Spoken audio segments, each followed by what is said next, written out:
So for Eichler, as far as I know, there's only two kinds of people. Either you love it or you hate it. There's nothing in between. Why do people love Eichlers? Because they're truly remarkable creations. They offer extraordinary indoor-outdoor relationship, and with the privacy wall towards the street and the glass opening towards your backyard or courtyard, bridging the exceptional natural light into every space.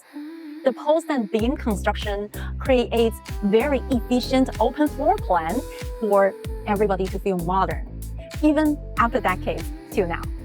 And beyond architecture, Joseph Eichler, as a developer himself, was a pioneer. He believed that housing should be all-inclusive. He sold homes to families from all different ethnicity without discrimination during a time when segregation was still common. So an Eichler is more than a house. It's a design philosophy with cultural roots and social values. But here is why some people don't like it as much. Traditional Eichler were built with single pane glass, often with large custom size that are really hard and expensive to replace.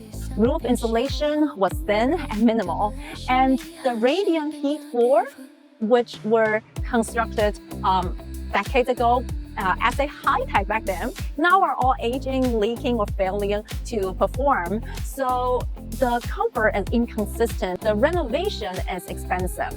However, this home resolved all these conflicts. The architectural intent stays, the soul stays, but the systems are completely rebuilt. They have new radiant heated floor, redesigned for this even quiet comfort.